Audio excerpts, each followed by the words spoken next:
You know, I want Pastor Rose, if she doesn't mind, to read the English one here, and I want Kathy to read the Tamil one. It's a long one, and I want you to take it in the right spirit as well.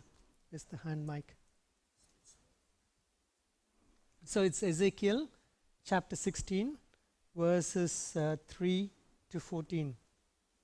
You ready, Kathy? You want to go first? Where's the mic, Pastor? Where's the hand mic?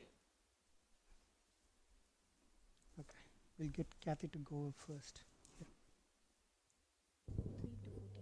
3 to 4. Yeah. Okay, I'm just going to read it in Tamil. எசேக்கியேல் 16 அதிகாரம் 3 14 வசனங்கள். எசேக்கியேல் 16:3.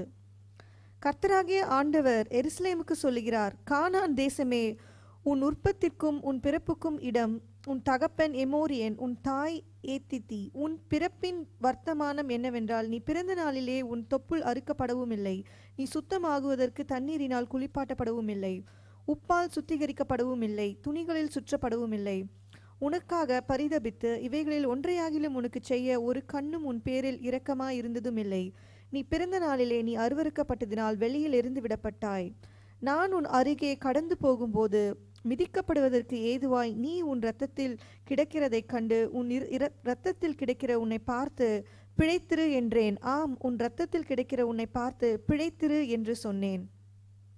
உன்னை violin பயிரை போல அநேகமாயிரமாய் பெருகும்படி வைத்தேன். நீ வளர்ந்து பெரியவளாகி மகா சௌந்தரியவதியானாய். உன் ஸ்தனங்கள் எழும்பின, உன் மயிர் வளர்ந்தது. ஆனாலும் நீ நிர்வாணமும் அம்மனுமாய் இருந்தாய். நான் உன் அருகே கடந்து போன போது உன்னை பார்த்தேன். இதோ, உன் காலம் பருவ காலமாய் இருந்தது. அப்பொழுது என் வஸ்திரத்தை உன்மேல் விரித்து உன் நிர்வாணத்தை மூடி உனக்கு ஆணையிட்டு கொடுத்து உன்னோடு உடன்படிக்கை பண்ணினேன் என்று கர்த்தராகிய ஆண்டவர் சொல்கிறார். இவ்விதமாய் நீ என்னுடையவளானாய். நான் உன்னை ஜலத்தில் முழுக்க கட்டி உன்னை இரத்தமர ஸ்தானம் பண்ணுவித்து உனக்கு எண்ணெய் பூசி சித்திர தைலாடையை உனக்கு உடுத்தி சாய்ந்திருந்த பாதரட்சைகளை உனக்கு தரித்து கட்ட மெல்லிய புடவையும் மூடிக்கொள்ள பட்டு சால்வையும் உனக்கு கொடுத்து உன்னை ஆபரணங்களால் அலங்கரித்து உன் கைகளில் கடகங்களையும் உன் கழுத்தில் சரப்பணிகளையும் போட்டு உன் நெற்றியில் நெற்றி பட்டத்தையும் உன் காதுகளில் காதணியையும் உன் தலையின் மேல் சிங்காரமான கிரீடத்தையும் தரித்தேன். இவ்விதமாய் பொன்னினாலும் வெள்ளியினாலும் அலங்கரிக்கப்பட்டாய். உன் உடுப்பு மெல்லிய புடவை பட்டும் சித்திர தையல் ஆடையுமாய் இருந்தது. மெல்லிய மாவையும் தேனையும் நெய்யையும் சாப்பிட்டாய். நீ மிகவும் அழகுள்ளவளாகி ராஜ்யத்தை சுதந்திரிக்கும் ஸ்லாக்கியமுள்ளதை பெற்றாய். உன் அழகினால் உன் கீர்த்தி புறஜாதிகளுக்குள்ளே பிரசித்தமாயிற்று. நான் உன்மேல் வைத்த என் மகிமையினாலே அது குறைவற்றதாய் இருந்ததென்று கர்த்தராகிய ஆண்டவர் சொல்கிறார். நீயோ என்றால்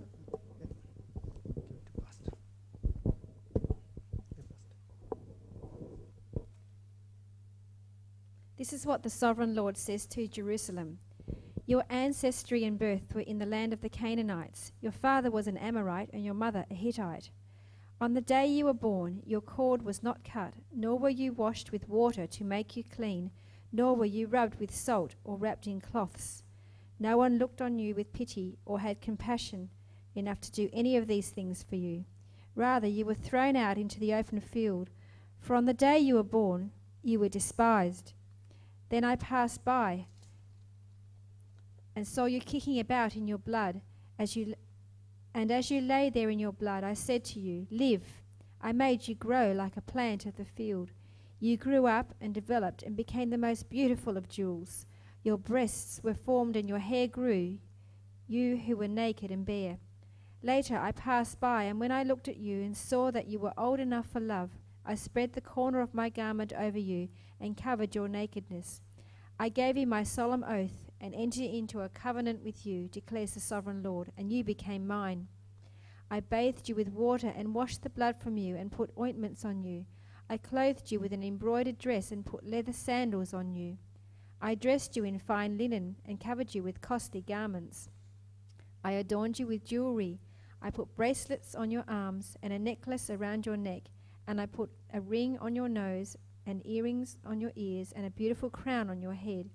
So you were adorned with gold and silver. Your clothes were of fine linen and costly fabric and embroidered cloth.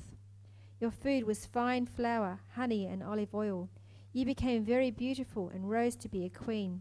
And your fame spread among the nations on account of your beauty, because the splendor I had given you made your beauty perfect, declares the sovereign Lord. Okay, I'm going to set some context before I come back to the story again. So I'm going to leave it there. But then, I'm going to talk about how God has a plan for each of our lives. And his bigger plans start with one man.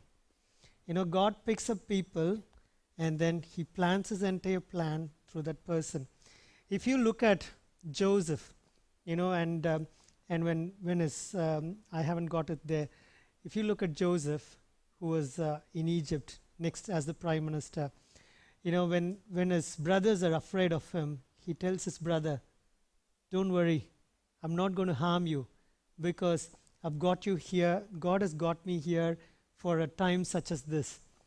But then when Joseph refers to that particular time such as this, he's only talking about the famine that was there in the land.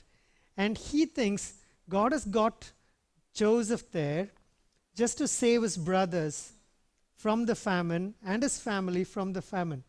But then God's plan is much, much, much, much, much bigger than what Joseph had thought. A real man of God who was in a great position thought he was in that position to save his family and the country that he was in from the famine that was going on. But then it traces back to Abraham. When God promised Abraham, he spoke to Abraham, he took him outside and said, look at the sky and count the stars. If indeed you can count them, then he said to him, so shall your offspring be. Let me read the verse in Tamil. பிறகு தேவன் ஆபிரகாமை வெளியே அழைத்து வந்து வானத்தில் நிறைந்திருக்கும் ஏராளமான நட்சத்திரங்களை பார், அவற்றை உன்னால் எண்ண முடியாது, வருங்காலத்தில் உன் சந்ததியும் இவ்வாறே இருக்கும் என்றார். God promised Abraham that your generation and your offspring will be numerous. And even in that same chapter, if you read through the verses later on, God speaks about what's going to happen in Egypt and that his own generations would be slaves there for 450 years. He's very specific. And then if you go further, then he makes the plan again concrete through another man.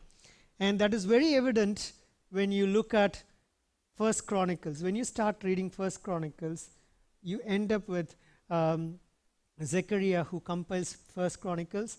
He starts with the genealogy from Adam, and he ends all the way up to David. So it's very significant because what Zechariah is trying to do there in First Chronicles is he's trying to paint a picture of God's plan using one king, and that king was David. But if you look at the promise that King David gets out of a prophet, this is what he gets. The promise is, your king and your kingdom will endure forever before me. Your throne will be established forever. And when God says to David, your throne would be established forever, he literally means it, and he does that even now because Jesus the King comes into the genealogy of David, and he has thus established the throne of David permanently through Jesus even at this time. So it's very significant. God has a greater plan, and like his jealousy is so hard, it's to the point of death where he himself could die for his love. And who's the love? The love is you and me. You know what I mean? It's really significant. I don't know how can I do justice to this, because God so intensely loves us that he picks certain individuals and he puts them in control, but then he brings you and me under the same plan. You pick up mobile and we always go for the right plan. Well, you can't get a better plan than this, because he has placed you in that very generation where he considered Jerusalem, where he considered the people of Israel, and he has placed us in the same sort of genealogy or in the same sort of reign as the other people were. So Having said that context, I want to go to the story now.